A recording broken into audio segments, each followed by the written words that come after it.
I'm excited today to get to introduce Gwen Young. I've got to know her over the past couple of years on the steering committee for women in safety. So this is kind of an honor. I'm excited to see what she's going to show us today. But Gwen is a global workplace and safety compliance professional, personal development expert, and founder of the Dream Young Again framework with over a decade of experience helping organizations and individuals thrive. Gwen is known for her creative, people-first approach to building cultures of safety, engagement, and growth. As a global safety professional, she has designed and led programs that engage employees at every level, turning compliance into culture and empowering teams worldwide to take ownership of their safety and success. Through her signature workshops and coaching under Dream Young Again, she has also helped countless individuals rediscover their dreams, embrace their uniqueness, and make meaningful changes in their personal lives. Whether guiding a company toward a stronger safety culture or inspiring someone to take their next personal step forward, Gwen brings the same authenticity, warmth, and actionable tools to help people move off autopilot and create environments and lives they're proud of. Okay. So please join me in welcoming Gwen Young.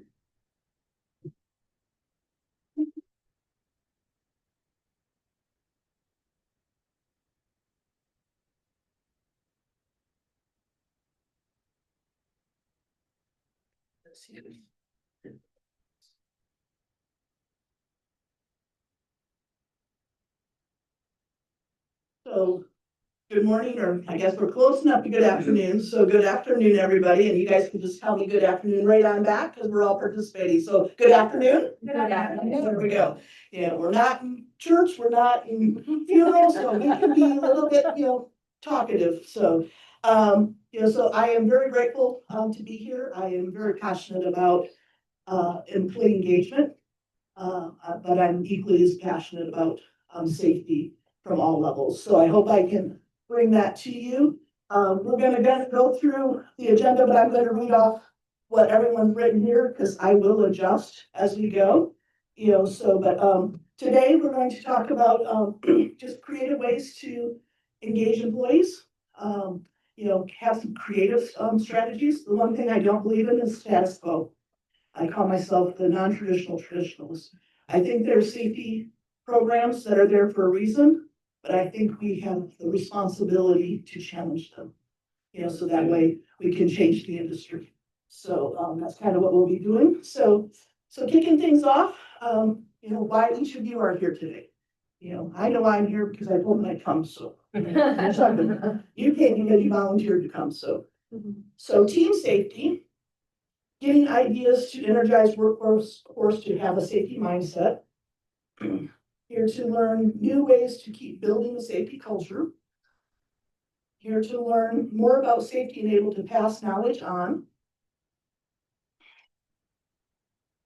Networking, learn about ways to encourage our team's members to create a better safety culture. Meeting other safety professionals. And I was impressed with all of your skill sets and titles that you guys all shared. Hoping to gain some tips for building up our safety culture at U.S. Farms and Field Research. We'll definitely be talking about that. Inspiration and improvement. I hope that I get that from you guys as well. To learn new engagement strategies. We'll be talking a lot about that. To be successful in growing safety with the team. To learn something new and implement what I can into our safety culture. Help our organization become cohesive and supportive of one another on our approach to safety. Make sure we spend a little bit of time on that. These are kind of all going to be built in. Learn more skills, methods, etc. for safety culture. To learn more on safety. To get ideas to improve, motivate our safety programs and employees. Talk a little bit extra on that. The most effective ways to engage supervisors and managers and encouraging them to incorporate safety into their processes. And I chuckle because we'll have fun talking about that. Engaging the older generation. Okay, that's an interesting, so so these ones are all kind of built in. So I have 4 I want to make sure I build into our agenda. So as I said, I already told you that I am, a non-traditional, traditional safety special. I don't believe in business as usual. I think when you start getting into the mindset that this is how we do it, you start becoming complacent, and then you'll start end up having safety records that reflect that. So our key objectives is to rethink what safety engagement looks like. So does everybody think that sounds like something? Is there one of these that you guys as a collective say, skip it one? We'll skip it. Learn creative field tested ideas, explore fun ways to recognize proactive behavior, and lead with tools you can use tomorrow. So, because I'm going to walk the talk, if you participate and ask good questions, I have scratch off lottery tickets that I made. And that's something that I have 4 lottery ticket startup kits that you'll be able to take home and put into practice tomorrow. So there's a couple little giveaways from me in addition to what the Utah Safety Council is going to do. So, participate so you can get those. So why does employee engagement matter? So what do you think? Because I'm not going to be a talking bobblehead. So what do you think? Why does it matter? If your employees aren't doing the program, then there is no program. Okay. Yeah. I think. They're what? One more time? They're the ones doing the work? Yep. They see things that we don't see. Anybody else? Just taking personal responsibility for their workspace. Personal responsibility. So, it definitely, the more you get your employees engaged, you're going to improve hazard reporting, not just incident reporting. I will hit that, multiple times, near misses and hazard reporting. That's really what your ultimate goal should be at. Everything else is just a lagging indicator. Start, measuring your hazard reports and celebrating those. Don't celebrate how many days since the last accident. Celebrate how many hazards and near misses were reported. Celebrate those people that are reporting them. It reduces the accidents and injuries because you're fixing things before something bad happens. Believe it or not, it improves psychological safety. That's been kind of a big topic in the last 5 years with COVID. There's a lot of psychological safety. And so does anyone want to give a stab on, explaining what psychological safety would be? It's got multiple. I would think that it would be that you feel safe, confident in the processes that you're using, that you'll be able to do them safely without harming yourself. Yep, so that's definitely one area. So if you didn't hear, she said, that you'd be safe and confident to, follow the safety programs, and use the safety tools. I think it's feeling safe to speak up when there's something unsafe observed. Feeling, that you can speak up, because nothing's worse than you see something and you hold back because you're not sure about that person that's going to go and, why did you say that? Now we got the safety people all in here in our stuff. Yeah, come on, we all, heard that conversation. I think it helps with morale. I mean, if you're engaging your team members to be safe and be part of the process, then they're going to feel better about themselves and their morale is going to be better. And then that's going to flow out as to other people, and they'll see that as well. And how to react if you're in one of those environments, those situations. All of a sudden, you don't have to necessarily think, because all of a sudden you just react and take care of it because you have that confidence to know that you have those skills. Right. So your psychological safety is the whole person. You're not just dealing with the process that they're doing. You're also looking at, what are they bringing from home that could impact their work environment? What stressors do they have that could change or impact their safety, or, a coworker's safety or a customer safety? So that's emotional intelligence, but on steroids, because it's taking in all of the safety factors of that person's well-being. You're looking at the person as a whole. I don't believe in safety first, so if that's your motto, I apologize. It should be safety always. You really want to be safety always, because it should be operations always, quality always, and you want them also to think about safety at home. So safety always, they get hurt at home, it's impacting your work environment as well. So again, that's part of your psychological safety is how do they think about it? And then engagement is your most powerful prevention tool. You get them involved, they will do the right thing. How many of you have been around a 5-year-old lately? So the 5-year-old that can't stand in line, what do? You make him the light switch person, because so he is empowered to turn off the switch when everybody else leaves the room, and therefore he's waiting in line. Your engagement, the person that doesn't want to follow safety programs or PPE requirements, guess who I'm going to invite to give a safety message on one of the topics, or to spearhead a micro safety blitz, or a hack, so you use those people that are pricking against the standards to your advantage, because what are they going to do? I'm not doing that. He looks like the jerk, so let's be good. So here's I would like to hear either on your notebook or on your post-it note. I'd like you to identify 2 to 3 adjectives that describes your safety culture today.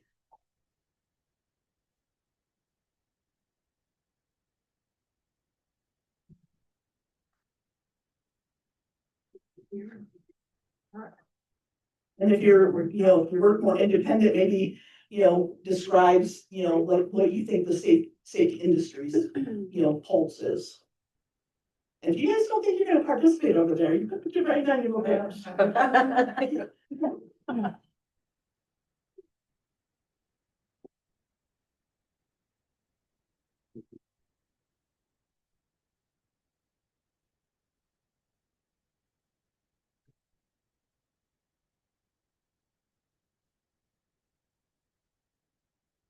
We're trying to come up with a word. We have both extremes. We have those that are like overkill when it comes to engaging. And we have those like I said, you have 2 or 3. those are like.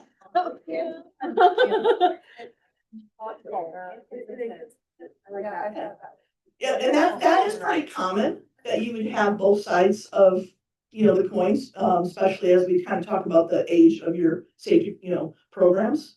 Doesn't mean the age of your company, means the age of your safety program. There's a difference, because the older the company is before it starts the program, the more difficult you're gonna have of getting them to engage.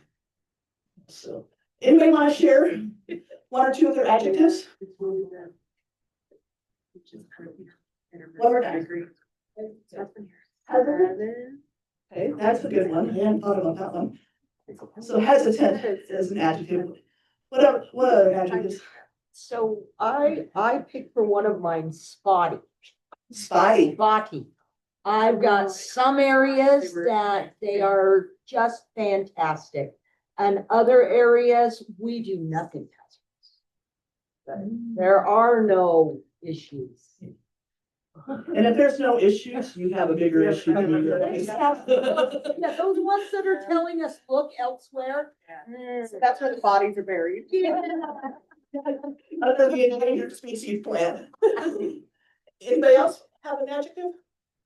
I would just say, like, at our company over the last few years, it's gone from being like what she said, so a little more healthy, but not. Joy, do you want somebody to, as they participate, give them my little lottery tickets? Then that way I'm not forgetting. With all of them in my hands. Sorry about that.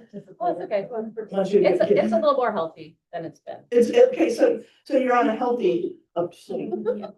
Okay. Yes. I'll say 2, because one of them was, I like spotty, mine's inconsistent. Inconsistent. But slowly improving, very slowly. What if you've got those that are think it's a good culture and they're doing what they need to, but then you've got the others that are just get it done. Just get it done. Just get it done. And construction, just get it done. And so there is no, so missing, or I don't know what a good adjective. So I'd like to, we'll explore, we'll give one or two more adjectives and let's build on that for a minute before we go to the next part of that. So did you guys figure out your word or words? We did improving and inconsistence. Improving and inconsistency. So we've got a bunch of oxymoron safety cultures. Yeah, they compete against each other, right? And that's pretty, that's beautiful. So who do you think is the most resistant to a safety change? Is it age, young, old, or is it tenure at the company, or is it skill set of their job?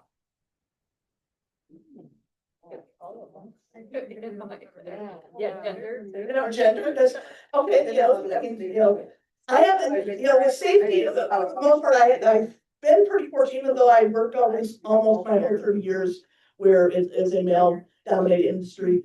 The women are just as defiant as the men are. So let's talk about your new employee and your seasoned employee. Who's your safety influencer? Season should be. It should be. Right there. It's not. Usually not. You're usually, in most companies, your new employee is the influencer on your safety program because they're coming in with fresh eyes. And your seasoned employee, we've been doing it this way for always. I know what I'm doing, and then they're also the ones that just, yeah, that's what she said. But now that you're out in the field, this is how we do it. Yeah. Yep. It comes. It's gonna be like in my industry, we just track tenure. We notice the first year of employment is when we see a lot of injuries and by the fifth year of employment. When they become a little complacent and they just don't wanna do anything, and of course, they're still learning things. So, that's just kind of. So do you think there's a difference between the younger generations? We got the young 20s coming in, but we still have a lot of 60s in the workforce. I think this is our biggest workforce. I can find the statistic that in history, that we have the biggest generation, segments that are still in the workforce. You have 70-year-olds and 80-year-olds still working, so do you think there's a difference? Or who's more consistent, younger or older, or middle? I think it's, the younger seems to be more consistent, but they're forcing the older people to Yeah. be more consistent, is what I've seen. I think that's true. in my experience. I think I've had a good mix. I do think my most seasoned employees are the hardest to adapt and to get engaged. They came into the workforce when safety was just something they were told. They weren't involved in it. And once they got out into their work environment, they just got to do their own thing. Safety officers and professionals weren't going to job sites like they do nowadays. They weren't, pulling people in. I think your team members, your employees, no matter whether they're seasoned or new or not, can be influenced by the safety culture depending on whether they were involved in a serious accident. I mean, if they've seen it, they've been there, they've done that, then that's going to change their perspective on safety and how the culture should be. I used to think that very strongly, and then I had the unfortunate experience to be, associated with a company that had a serious accident. And it's like they were in such denial that it happened because of anything that they owned as the company. It was just the person's fault. We told them what they're supposed to do. We're not responsible. And they have it in their head that they can't get fined because that person got hurt not locking up, taking on a machine. You can tell your people all you want if you don't enforce it, and be able to prove some enforcement and some correction. We're going to talk a little bit about that here, just a little bit about the difference between enforcing and empowering. So what's trending in your safety culture? Do you feel like people are wanting, the knowledge and the understanding of what they can do to make their environment safe, or do they just, construction industry is definitely that get her done. Transportation, get to point A, point B as fast as you can. So I work for Salt Lake City and we have a bunch of different departments where like our police are actively against safety and want to actually put their body on the line and maybe get cool versus like our fire department that actually want to do everything to be safe.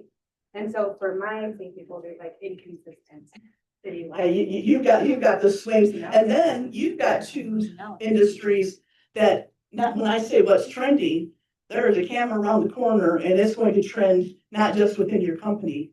I mean, that's the other thing that's hitting a lot of companies is, there's a camera, everywhere. And they see somebody doing something stupid. Somebody's recording it instead of telling them, hey, get down, like stop. They're just gonna watch it happen. It's like, I don't understand that, but I'm not that generation. But, we've seen that in, so I just got laid off due to a company restructure. Not a bad thing, it just was business.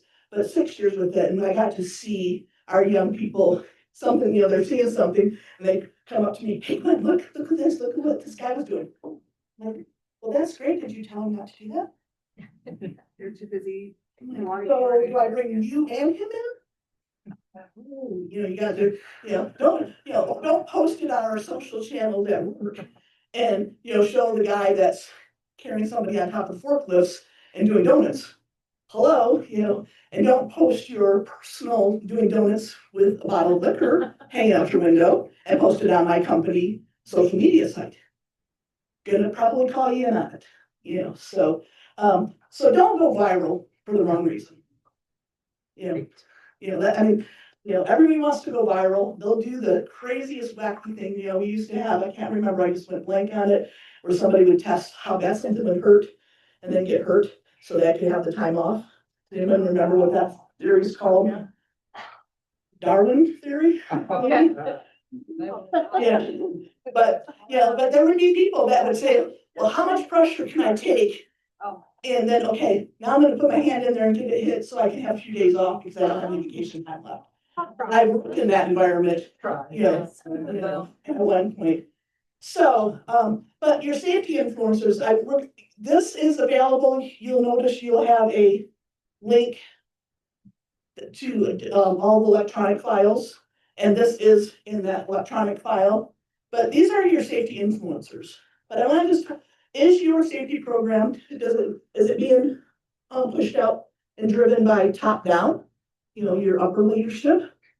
Or is it middle out where safety's kind of trying to push it all directions?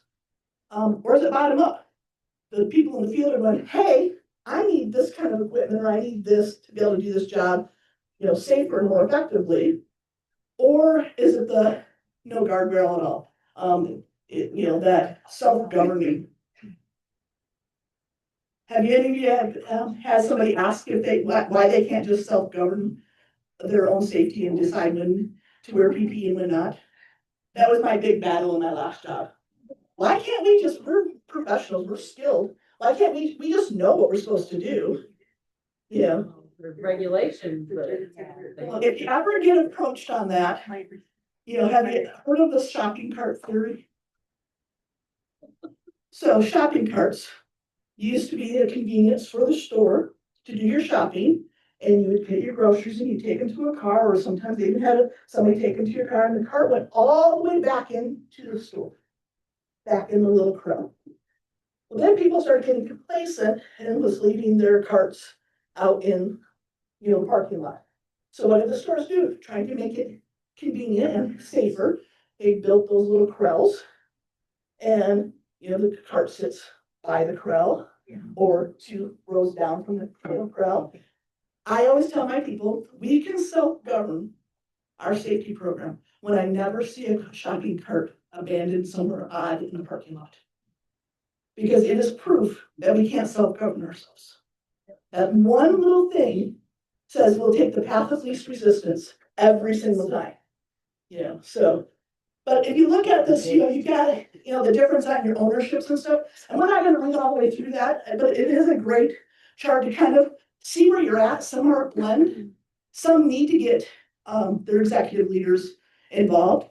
Because if you don't have accountability when an infraction does happen, especially one that is risking life of themselves or somebody else, and if there's no built-in, you have to use the word punishment in one way, but really a correction that stings a little bit so that they can come back to work. Yeah, just fire them. You do have your zero, no tolerance things. I mean, but I had an employee that re-energized the machine. It was in a takeout only because of the task that was being done. Signs, 8x10 signs in all the locations. They just needed to quickly check something. And I could not get leadership to at least write the person up. So what did that tell? That just like, that doesn't put any bite behind the program. I was visiting one of our shops a couple weeks back and talking to the guys, and I noticed there's somebody way up here. Like, what is that person standing on? Well, he's on top of one of our mixer trucks, the catwalk that they have up there. And it's an older one where the railing doesn't go all the way around. He was outside of the railing, standing on top of the hopper. So he's more than 15 feet off the ground, counting stuff out. And I'm like, what is he standing on? And the guys are like, don't look, don't look, don't look. I'm like, I can't not look. The thing that makes it worse, I mean, it's worse for everybody, but this is one of our 70+ gentlemen up there. And I'm just like, and so I get the supervisor involved and he's like, yeah, we'll just have a toolbox talk on it. I'm like, but okay, if this is happening in this shop, how many other shops is it happening in? And what are we doing? It's broken there.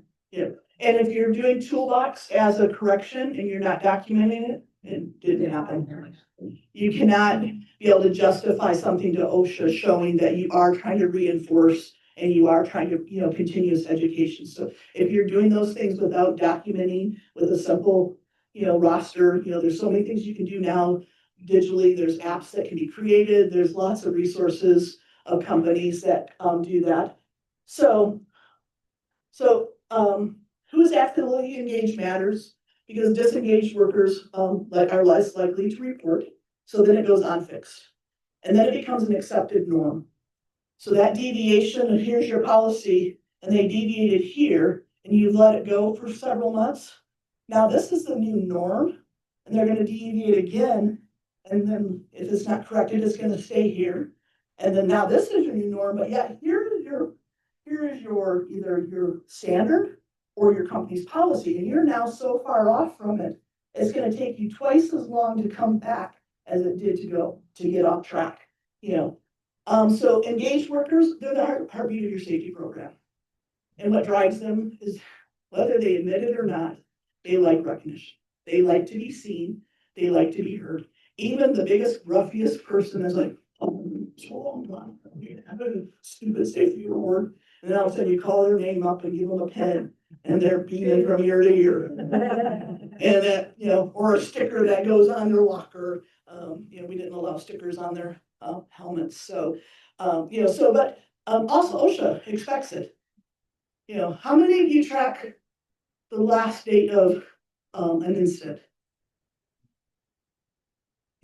So I'd highly recommend you find a way to spend that, because that just then discourages people from reporting things because they don't want to break the record. And OSHA's even dialed back in the last 5-7 years on going to employee engagement as the driver versus tracking when, how many days since the last incident, so, how many near misses got reported and corrected, how many hazards got reported and corrected, yeah.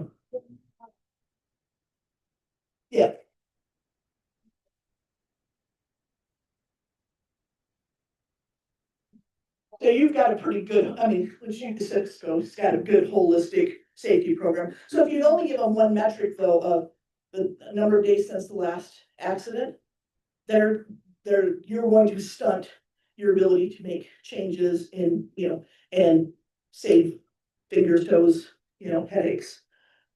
So we're going to talk a little bit about flipping the script. So we need to think about it as, empowerment over enforcement. Because most safety programs are enforcing the rules, making sure they know the do's and the don'ts.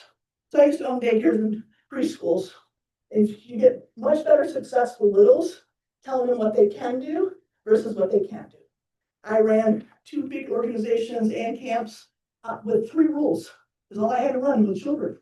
Those respect everyone, respect everything, and have fun. Imagine if you ran your safety culture with simple basic rules. You know, plan your work, respect the environment and those around you, with a safety mindset. And, let's do our job a little bit. Take care of each other, but, we're with those people more than we're with our families. Let's have a little bit of fun. Safety doesn't have to be serious. We're not the, gloom and doom. We're not the, enforcers of that's all we ever come out for. And if that is all we're coming out for, we're missing it. If we're only going out to correct somebody, we're missing it. And then, so shift from human error to human and organizational performance. So be a bunny, hop, or kangaroo, whatever animal that hops, just with that little metaphor in your, don't just focus on what they did wrong, because if you did a real true root cause analysis, it's going to move past the person's error into either a system, a tool, or management. Training is the catch-all. Oh, they just need more training. Training is a symptom of everything else. So really get into that human and organization performance. What is in their environment that they need or need to be removed so they can do their job safer and efficiently? Move from compliance to culture. Well, how many does weekly, monthly safety inspections or has somebody else do them? Everybody almost, whether it's checking your equipment to make sure it's calibrated correctly, inspecting a piece of, industrial machinery before you operate it the first time, that's all compliance, and when you're moving to culture is giving them some information about why, that equipment needs to run the way it does, but also giving them the trust because we can't be anywhere. That self-governance that they want, give them a little bit of trust to do the right thing, but trust but verify that they're doing it. Instead of you doing the inspections, have the team do the inspections or have cross-functional teams do the inspections on one another. Don't use the same inspection form month after month after month. Switch your inspection form up. You have facility inspections, rotate it to like 3 or 4 different ones. So they're not getting, sight blind to the same thing to be checking because then they just start pencil whipping. And then replace enforcement with encouragement. The person that's done just made the big screw up, especially if they got hurt. They know they did something wrong and they know they got hurt. A gentleman that didn't lock his piece of equipment up and he lost a finger. I happened to be off at the same time because I was in a car accident. So I got to follow up with him a couple months later. And so he, we had a very young safety team, young in timeline compared to the company.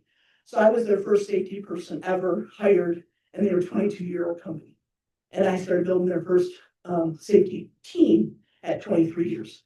So that, this tells you kind of the obstacles. But this person, I didn't have to, correct him and chastise him for doing wrong. He's got a finger that's not coming back. But I could encourage him on making sure, hey, are they doing occupational therapy? Because it's on his dominant hand.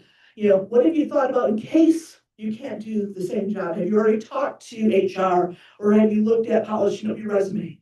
Have you looked at, vocational rehab?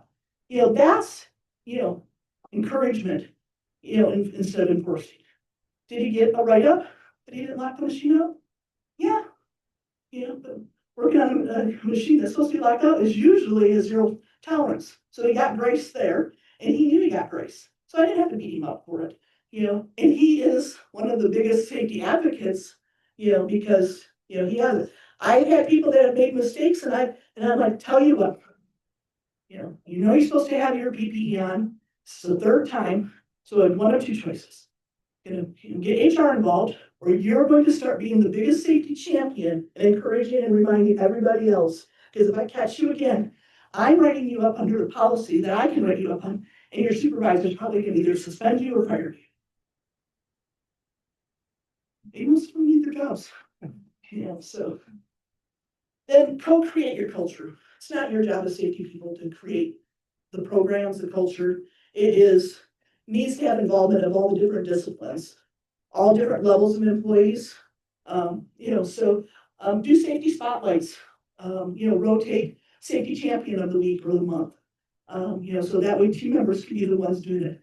Every agenda that happens in your company should have a safety minute. 30, 60 seconds for safety on every agenda drives change because everyone's talking about it from the highest to the lowest. Safety swap days. These are interesting. They're fun. So a lot of line worker trade roles with a safety team member. Usually can't be done for a whole day because there is production that needs to be met.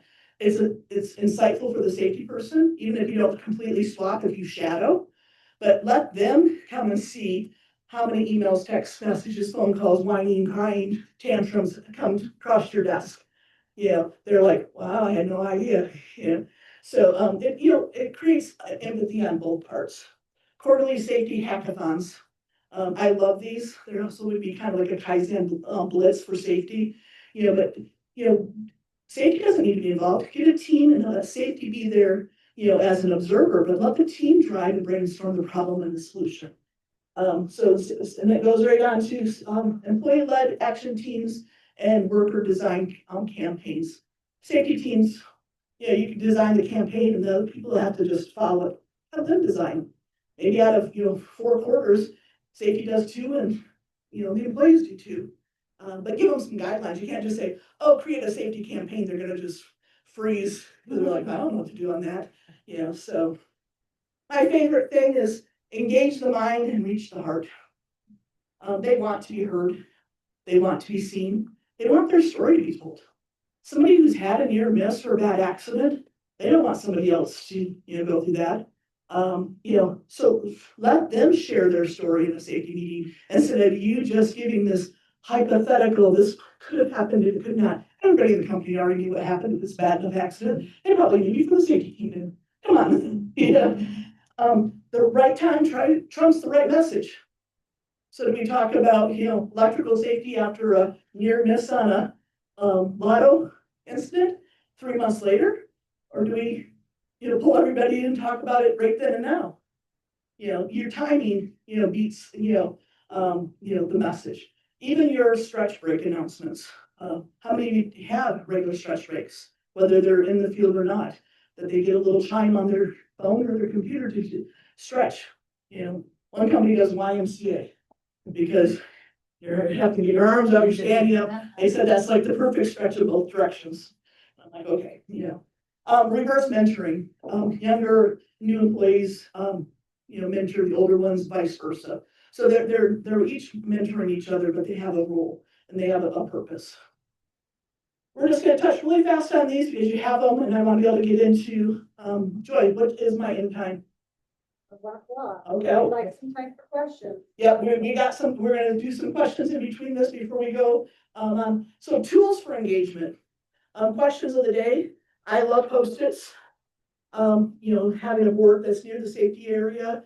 Maybe it's a digital, but if it's something that can be seen, so instead of having a little baby Post-it, get like a half-page Post-it, and or just a whiteboard, and you write the question, and people put Post-its or write on the board what they think the answer is, and then share that and reward those that gave the right answer. QR codes. QR codes are magic. You can put them on your forklifts with your forklift inspection to take them to a digital Google form, or Smartsheet form, and they click it, do their inspection, and you have the digital record. You don't have to wait for someone to scan it, send it to you. The lockout tagout instructions. There's companies that will do them where it's right on the equipment, with visual steps all the way through. I was at a company doing an observation. I know nothing about electrical safety other than what I teach in the basics, but hands-on, I'm quite afraid of electrical. I lost a house to electrical fire. Kind of a little, you're not my friend anymore. But I stood there, I was looking at their little thing, and I'm like, you know what? I could have done 90% of that with just following the instructions until I got to the one part where I could have done it, but I would have wanted somebody to show me first. That's empowerment. That's engagement. There's no second guessing. There's no pulling out a book, flipping through the thing, because how many of you think they are actually reading those lockout tagout instructions? If they're more than 1 page, they're not reading it. If it's more than, all those, if it's all words with no quick pictures for reference, if they've done it 16 times with the piece of equipment has changed, they're still going to do it the 16 times they used to do it if you haven't found a way to safeguard that. Oops.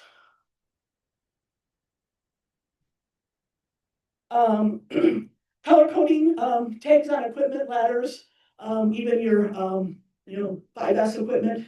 If you've got multiple areas that need cleaning, if you color code it, do your shadow boards, something's missing, because let's face it, housekeeping contributes to more injuries, than an electrical event. A slip and fall over a pen on the floor hurts somebody like way faster than somebody getting electrical shock, because it's more just overlooked as it's nothing. And so safety myth busters.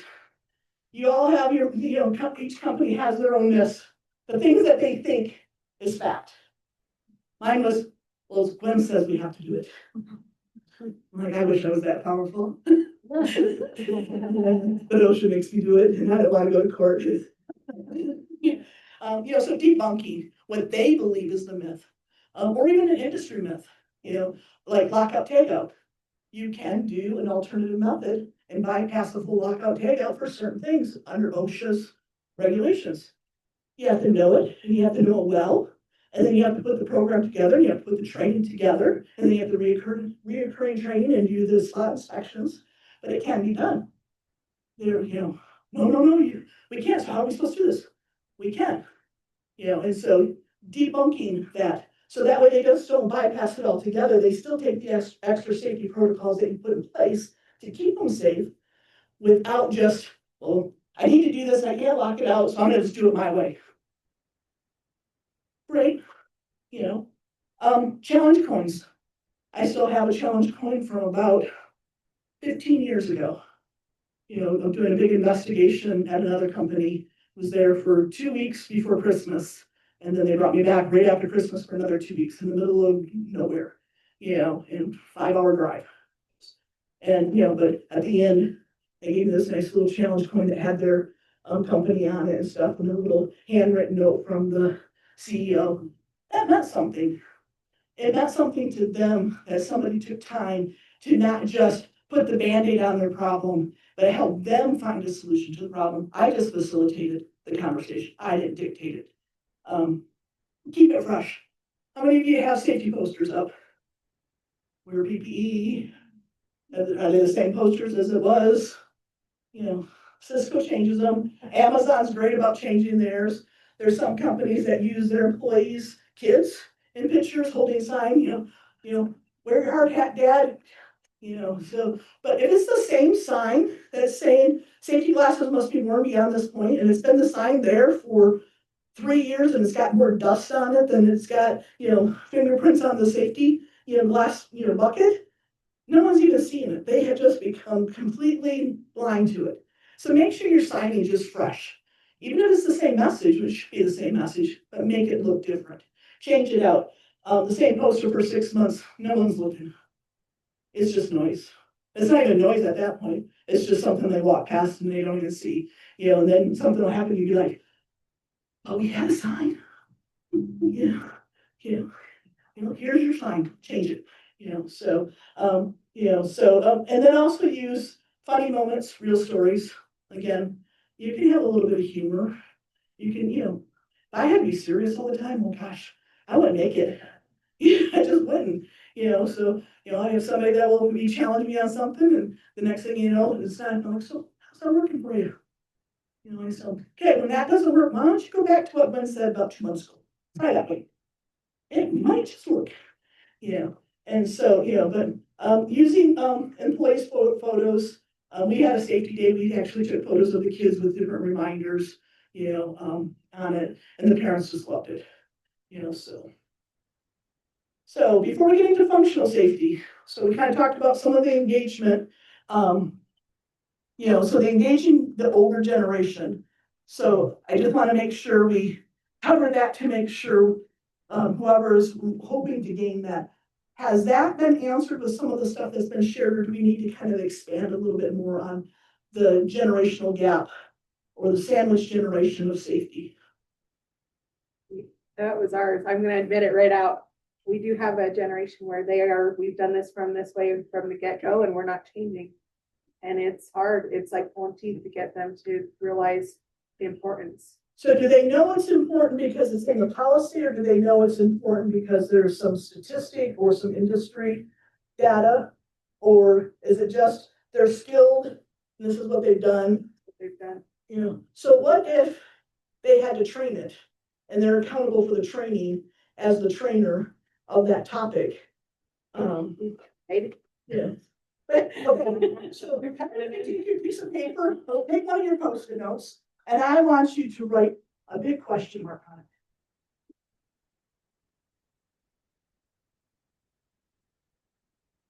And when you see a question mark, what does that mean to you? I don't know. I don't know, or wear your safety shoes, okay? Lock out, tag out that machine, okay? Use this piece of equipment instead of what you're doing, okay? You're asking for their permission. So those question marks, lob them all up, and you can throw them my direction. They don't belong in 90% of your safety statements. You're making a statement. You're not giving them an option. And then you're going to ask them what they're going to do to meet that requirement.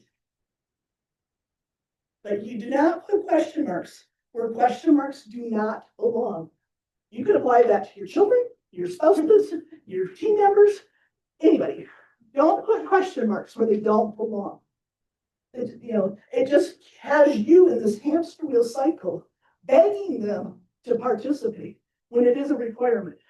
So, and I've said, I believe I asked, I think I just stated, you will wear your safety gloves when you're working on this piece of equipment. You will wear your glasses. So what is keeping you from it so I can help fix and bridge that gap? But I didn't ask a question that gave them an option. I asked a question, how can they be part of the solution? Because I'm not the one out there. And I tell them, if you leave it up to me, you're going to be in a big old bubble. I'm going to put you in every piece of PPE because I worry about you. I lose sleep over you. So why don't you tell me what needs to be done? We'll look at the code and we'll find a balance and we'll make a choice. And then you help roll it out. Or I can just mandate it because I win no matter what. You can have a say, or I can just tell you. I'd rather you have a say. That's how you switch that script. Do not put a question mark where a question mark does not belong, especially in safety. Any other questions on engagement? Yeah, can I steal the question mark? Yep. For Yep. reference? Okay, thanks. You can anything I have. That's why I put the digital shared drive. If it doesn't open, it's supposed to open for anyone who has a link, but we already found that didn't work. Just put request and I will add you to it. I am 100% knowledge share. There does no good for me to have all my years of experience and not let somebody else take and use a shopping cart analogy, a question mark analogy, a silly story. Hey, I knew it. I heard at one time about a situation like that. That is what safety professionals do. We transfer knowledge. We empower others to then make decisions by the knowledge they have. And when they still refuse, maybe they're not the right fit. Because you don't need the risk and the liability for someone that just wants to be a stubborn toddler. And that's just a fact. Your company doesn't need that risk. But if they are coachable and you can take it from, encouragement instead of enforcement, and they see and they want to change, they just need to learn it, keep working with them. Have them help, create something. Get their feedback. Have regular follow-ups. If you say you're going to follow up in 2 weeks with them, just to see how things are going, I'll be dang, you better follow up in 2 weeks. That is your responsibility. Don't say you're going to do something to help them be empowered, and then you don't do it. Because other than that, you're just a safety slogan that hangs up on the side of the wall, and it doesn't mean anything because it doesn't care. And you care. See something, say something. That's a common thing. See something, say something, do something. That's more powerful. See something, say something, do something because you care. Now you got it. You want them to do it because they care about themselves, their family, their coworkers. Find out what's important to them. Find out what hobby they like to go do. Maybe it's a young guy that he's not interested in getting married right now, but boy, he goes hunting every weekend that he has a chance. Use that as your leverage. Maybe they race cars. I bet you he puts that 5-point harness on every time he gets in that race car. So Why is it so hard to put the 5-point harness on the fall rest when you're going up, at height? Same thing. I'm like, you already know how to use this. Why aren't you doing it? Or maybe you don't know how to use it. So you can have a little fun. You challenge them on what they think they know. Well, if you know that, if you're so smart, then why aren't you doing it? Are you Iron Man? We hire some superheroes that, are, have, this big guard against them. That's how you get them. But you have to, that means you have to know. You have to take time to find out what it takes for them. And everybody's different. And you can also do, I've done it, walked out, and I'm like, hey, I know that safety manager is coming out here in a few minutes. And she's probably gonna check your forklifts, make sure they're inspected. So really hope they're inspected before she comes out. And I walk away and I give them a chance. They got grace. And then they come out, you're like, oh my gosh, inspection's done. I'm so proud of you. They're like, thanks. So that is, there were other workers around and they're like, it's cool she gave you such praise. And what are they gonna do? Well, no, actually she gave me the head. It was like, oh, that's kind of cool, so that's how you get engaged and have them become the tools, them become the voice. Our voices are already used way too much. It's like, anybody that has to say it over and over, you sound like Charlie Brown's teacher. I mean, I was the only safety person. Do you think I was as effective as my new team members that was young 24 or 5-year-olds coming in safety for the very first time? Nope. So I empowered them to go give the message because they're a new voice. Same message, there's a new voice, a new delivery. They're not taking anything away from me. They're helping empower the team. I like to tell other people that if they get hurt at work, that injury doesn't stay at work. It goes home with you. And then going back to finding out what their hobbies are. Okay, you like to go hunting? Well, if your shoulder's in a sling because you have a strained shoulder, I guess you're not going hunting. Or the race car, you got your foot up in a cast, you're not driving race cars, so you don't leave it at work. You get those pet lovers that they probably are paying for the pet insurance, and you go, what will that pet think when you don't show back up? And it's waiting for that 5 o'clock or 6 o'clock dinner bowl to be filled. Does anybody know that you have a pet sitting at home? You can hit heartstrings with a pet, really fast. I have an iguana. And she would miss me because I've traveled enough and my husband has to FaceTime me with her so she'll eat. So if I all of a sudden didn't show up at home, I'm gonna have a starving little iguana. But yes. So this is a great tip being up for, I guess, like a factory setting. For me, a lot of our workforce are single or 2 people employees in an office, about 4,000 locations nationwide, right?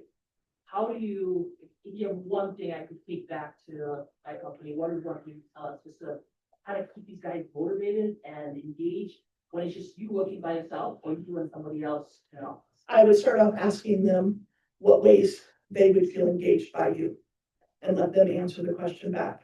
Would you like a weekly email with some safety tips that you can just read and apply? Would you like a 15-minute safety meeting and you can get all your remote employees on a 15-minute Zoom call? And then rotate who delivers it. You don't deliver it. You just facilitate the call. If it's something that they're doing, functions of, and I had field people scattered all over the world, so they're going into different customer environments. I'm still legally responsible for every one of those customer environments as their workplace. I can't do it, so we had to ask them, what do you, and they're not going to the same workplace each time, so they came up with these are the 5 things we should check every time we walk in. Where their emergency exits are, who their contact is in case of emergency. Check the equipment to make sure it's in the right, condition because it's our equipment that is in their buildings. If there's a lockout tag out on the machine, find out why, especially because most people forget to put their name and contact information on it. But ask what they need more than you guess. It's kind of back to that question mark. You can guess, but they probably have ideas of what they would like. We learned that our accounting team that all got moved home really wanted to understand how to set their home workstations up to be more ergonomic. they were all given a budget from their manager, I can't remember how much it was. So we went through and gave them a little checklist and, and found a way that they could, just do a paper, and then our company realized, hey, this is a big value, and we actually ended up sourcing with a company that does the metrics, not with the bands. You just take a cell phone and you record them in their area, and it gives their risk factors, and almost everyone that did that was their head. They were sitting with that 15-pound bowling ball, looking down either at their phone or at their monitor. So that neck strain was most of our risks for our at-home employees. But ask them. I could give you all kinds of tips that worked for a situation or not, or another, but the best tip I can give you is ask them what they need. That's where the question mark holds. Because then you're engaging them in the solution. So, functional safety, it starts off with fun. You need to have a little bit of fun. We're getting close on time, but I'm going to show you how we can have a little bit of fun right now. So we're not going to go in teams. We'll just do it all together. This link is on your digital. So this is a safety jeopardy. I already have it set up on one that's for leaders. Because I do think you should have different safety trainings for different levels of people. Your frontline workers versus your midline and your executive leaders. There should be a different version of certain trainings to meet how they would either enforce it, support it, or follow it. So let's pick the first category.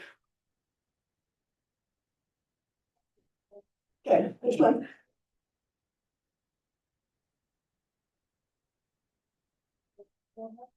JSA for 400. At risk. I didn't build this one. You can build your own. This is actually a very inexpensive, membership is like a lifetime. I think it's less than $20. It's called Jeopardy Labs. I've used it for the last 15, 20 years. You just can build your own free for so many of them. And I think back when I paid for it, it was like $20. I think it's now up to maybe $30, but it's a lifetime, on it. So at risk.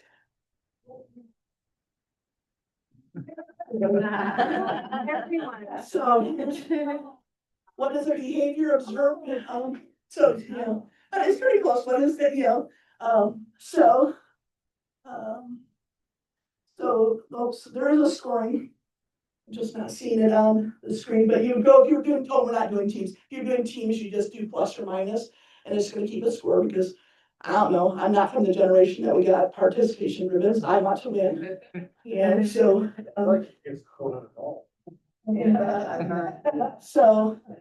so let's pick two more and then we'll move on. So who would like to pick the next one? For 200. 200? Walking working services for 200. What is housekeeping? What is housekeeping?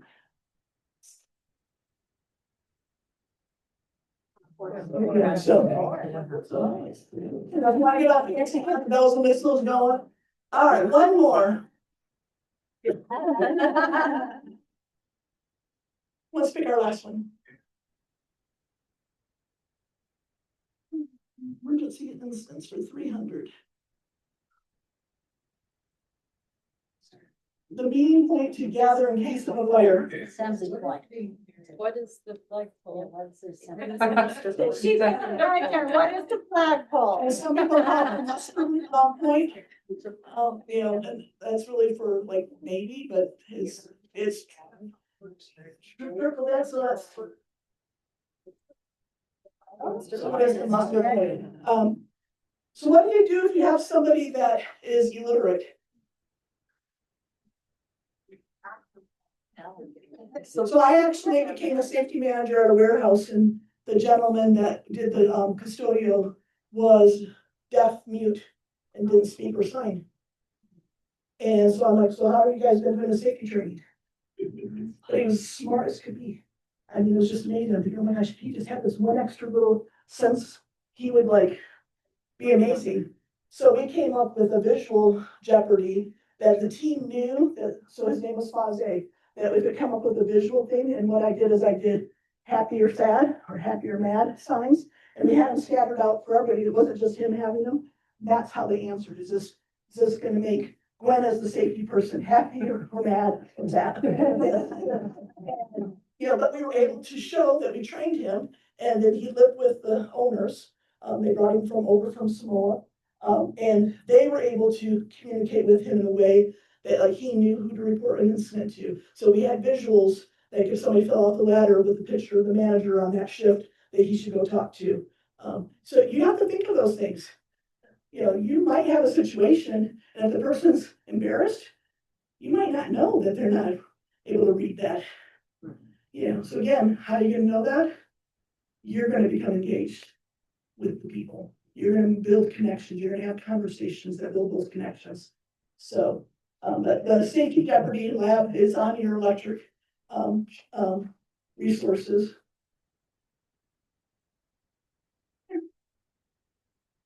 Celebrate like it matters, because it does. We don't need to go through these, just, you know, there's gonna be a list of ideas.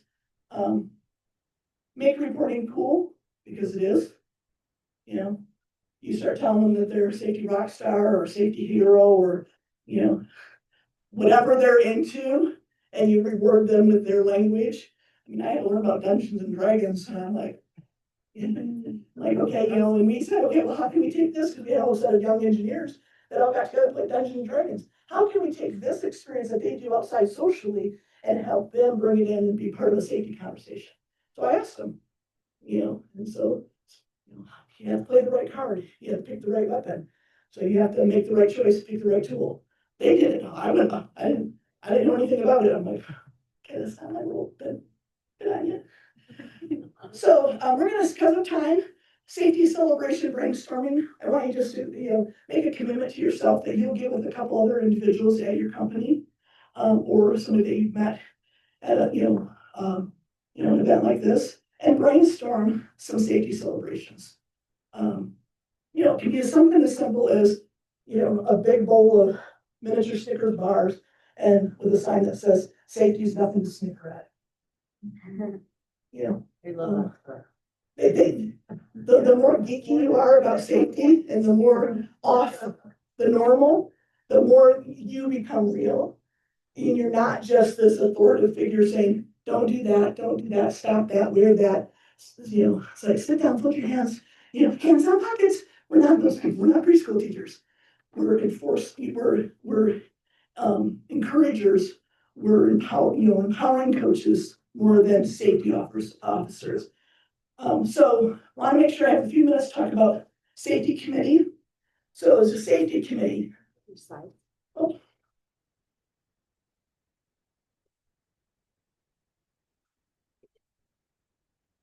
Oh,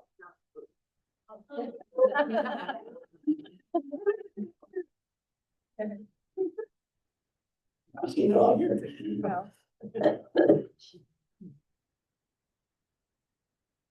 Oh, there we go. Oh, thank you. So I'm going to show you real quick the two slides you missed. So there's your celebrate like it matters, and it's just got some ideas, and make it cool, it's just got some ideas. But safety committee, how many of you think it adds value, or is it just a time sucker? It could add value, but right now at the time. Yeah, right. Tons of value if it's done right. Yeah. How many have sat in okay, that's just on my screen, like a safety committee meeting, and they talked about everything that happened last month, and that's all they talked about. Is that value? Now, but talking about an incident and helping decide corrective action and ensuring that the immediate corrective action was still, effective. So that way you can come up with a true corrective action and a long-term solution of prevention. That's where your safety committee comes in. Giving them targets as a committee of, how many JSAs are they going to help write? They're not going to write them, they're going to help write them. Safety people don't write JSAs. The teams write JSAs. You're writing JSAs, you're doing it wrong. Sorry. Have the teams do it. Because you're going to find steps, if you're following their procedure and you're shadowing them doing it, they don't do a step, and you say, well, it says you're supposed to do that, and we haven't done that, then you get with their quality team and say, hey, this needs to get updated to reflect what they're doing, unless it is a critical to safety step. But if it's just there because that's how they used to do it while they were learning the process, and they've added up new things, but they haven't updated the document, show them that things can get taken out and updated. Because that's how then they go, oh, you mean I don't have to walk around the machine 3 times before I turn it on, so, it's very much a value add. I bought this book just before I was in a back car accident in November. So I haven't really got to read other than the highlights. But if you like safety committees, this is a good book. And I will add it to the reference sheet. I didn't do that, so I'll make sure I add the title to it. But it's effective safety committees, but it's just a really good practical guide. It's not talking OSHA language, it's just talking real people language. So, but your committee depends on your company. So how many of you have committees that is all management members? So when I first started with my one company, it's all of us, management, no workers. We now, right before I got laid off, we had it where our youngest of experienced safety person was there just to help facilitate, set up a room, but it was all field workers or office workers. They don't need me in there. For one, are they gonna say something if I'm in there? They're gonna say something if Joy's sitting there? One of you are sitting there? Are they gonna come up with solutions? You can give them scenarios that they need to, based on this trend, we've had a 42% increase of hand injuries. What does the committee think? And going back and talking to each of their disciplines and then coming up with a solution.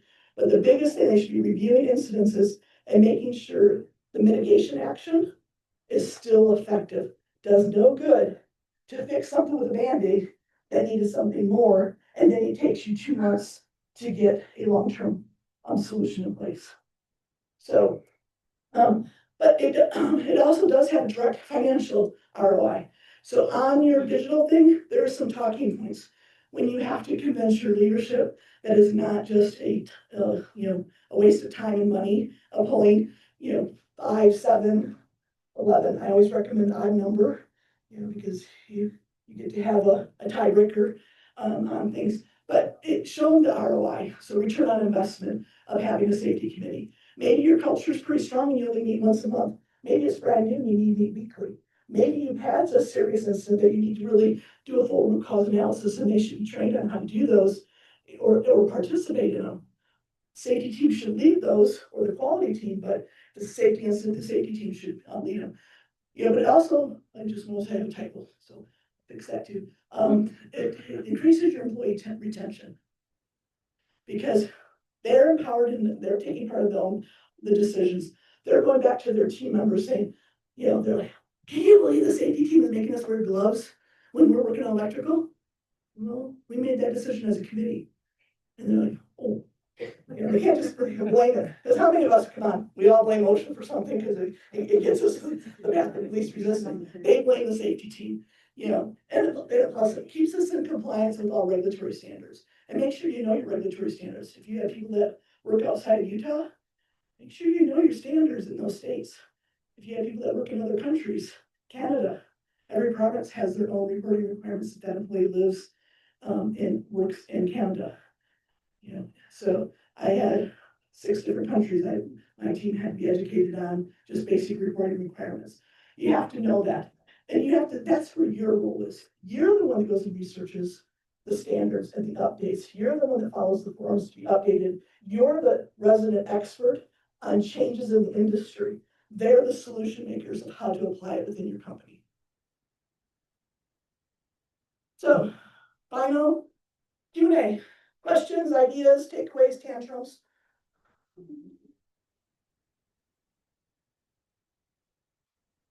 All said this so beautifully, you just don't have anything? I really feel like the need that I engage my different staffs, and have them and ask them questions. I really like that. Ask them what would encourage them, what would help them feel safe. I think that would spark a lot of interest. I mean, I haven't done it that way, and I think that's a good idea. Yeah, I had to turn us in for violating the lockout tagout program because we did the exceptions program. And he raised a stink all over every customer he went to, every new employee that come in. And so I finally said, okay, if you were in my position and you're required to make sure the teams know how to do this, here's the OSHA standard, and you need to not just stop here, you need to read the whole standard and go to the section about exceptions. How would you implement an exceptions program? He's like, well, I just don't think it should be allowed. I said, okay, so how are you calibrating your machine? Well, I just do it. Oh, so you just violate the whole thing altogether. Now I got his attention. Now I got his engagement. I just called him out. I wasn't argumentative. I wasn't a jerk. I just was stating facts. So you're just violating the whole process instead of taking extra safety protocols that we have in place. And I'll let you know if you ever need to know about exceptions. Mine passed California court. We got taken to court. I was their expert witness on behalf of the customer. So it passed California courts. The judge threw everything else in. I know that program, but that's what you have to know. You have to know certain programs, and you have to know it with such confidence, but you have to cite the where it's at. Don't just say it's OSHA. Say it, 29 CFR 1926 ... section this, and then go down for the exceptions to this. And if they still want to argue after that, say, well, once they read it twice, let's have a conversation. But you're not going to just talk to me rudely. We're either going to have a professional conversation, or I'm just going to write you up every time you violate it. That's our choices. Red shirt, blue shirt. Do this or do this. No other options. Not just ignore. Any other questions, ideas? I'll tell you, see. Okay. We were in a hackathon, and if Joy gets a question mark, I get to use hackathon. We're going to use hackathon. And we're looking for feedback as to why we have safety committees across the company, and nobody wanted to participate in safety committee. When somebody spoke up and said, well, we call committee. Committee. So like work, we have work to do anyway. So he suggested we call it hazard assessment team. And, so they'll, okay, well, why? And well, they all got teachers who wanted teachers said, have that. And it'll work. Like everybody wanted to be part of the have that.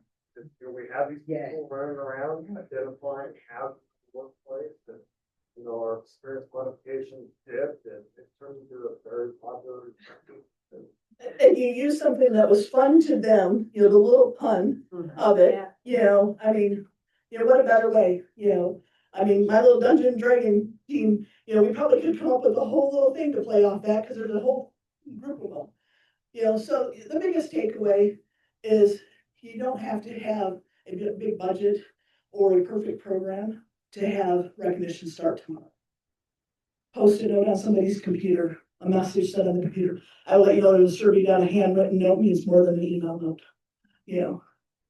Something I thought was fun. I was actually at a company just doing a job in their facility grounds, and they have an employee break room, like most of us do, but they have TVs like this kind of, and they had a PowerPoint that went through and showed and highlighted every employee that did point out a safety hazard or concern, and it showed their picture and it laid out what they spotted out and why. And then at the end of the year, that's for the month, Right. Then their name gets put into like a little prize drawing thing at the end of the year, for a decent prize, like a TV or, something that's, more than just a little pin. But Right. Again, it's. You start with where your I budget was allows. engaged. I was reading all.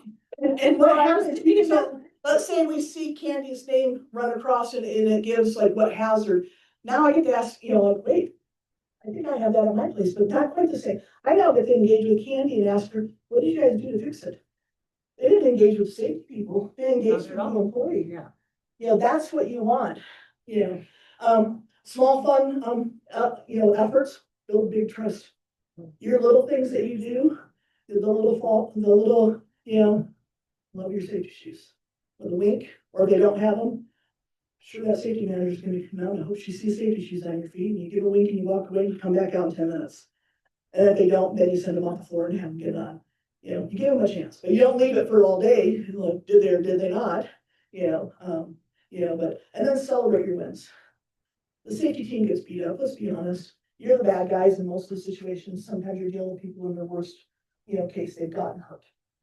Their income's gonna be cut because they're not pulling workers' comp. You build that connection, let them build it, that you understand how hard it must be. And then what can you do to support them returning to work either on a, alternative work program or to get back to their full duties. Ask them, what can I do to support you? So, and then, safety culture isn't built in a day. It's built in every moment. We choose to see, support, and celebrate the people behind the PT. That is my belief.